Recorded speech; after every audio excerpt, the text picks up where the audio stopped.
You're taught in school that American history is a story of inevitable triumph, a perfectly engineered timeline of unbroken progress and destiny.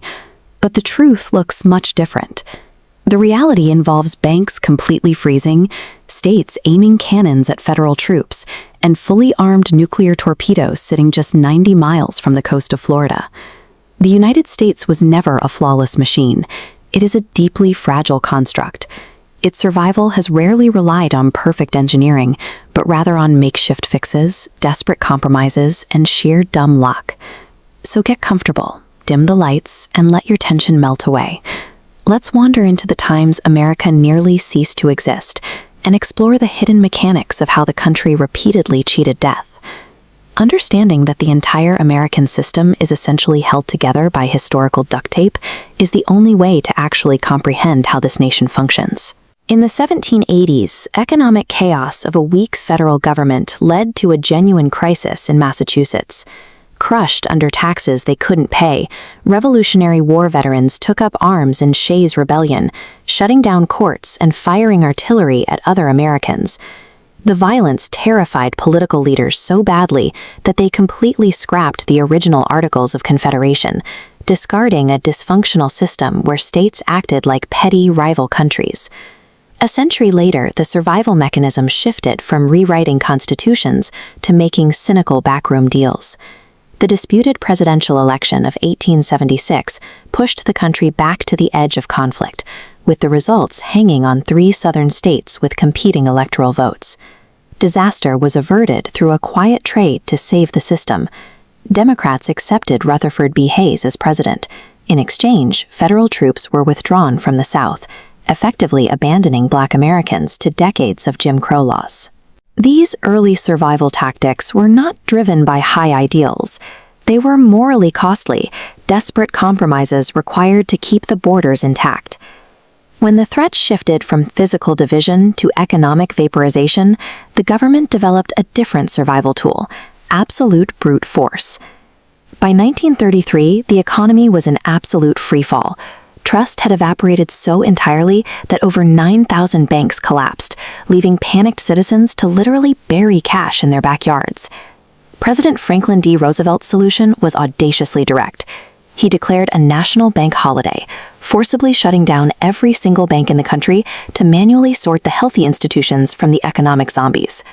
Decades later, during the 2008 financial crisis, top officials faced a modern equivalent.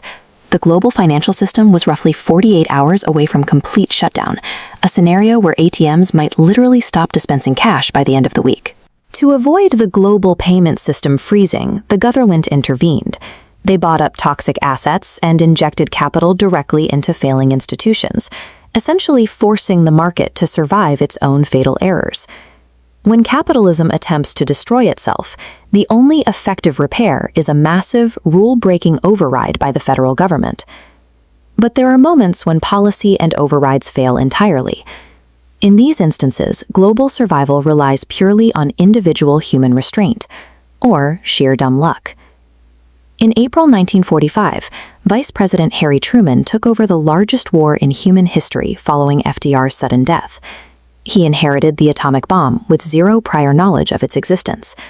America survived because the functional stability of a constitutional transfer of power worked exactly as designed.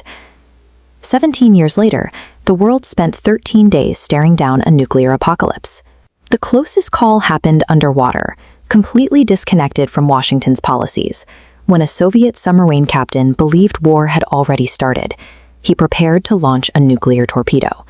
But a single Soviet officer named Vasily Arkhipov refused to agree to the launch, quietly saving the world from the Caribbean Sea. We saw a similar reliance on restraint during Watergate. President Nixon had secretly recorded himself ordering a cover-up. The system survived not through grand heroism, but because Nixon ultimately chose to resign, rather than defy the Supreme Court and tear the government apart. The ultimate safety net for a superpower is rarely a flawless policy. Sometimes the world is saved simply by one human being taking a deep breath and choosing not to pull the trigger. If your breathing is slowing down right now, that is exactly right. Whatever modern chaos you are experiencing is not a unique anomaly. This chart plots extreme crises over the centuries, showing that instability is the historical baseline. As we zoom out to the present day, current noise perfectly aligns with this rhythm. America has already survived economic apocalypse, civil war, and nuclear brinksmanship. Let the heavy burden of these national crises fade into the background. Knowing that our survival relies on historical duct tape shouldn't cause anxiety. It should provide a profound sense of comfort. History proves we are remarkably good at patching the system right before it collapses. So tonight, as you drift off to sleep, rest easy. We've made it through worse than whatever is happening now. Probably. Sweet dreams.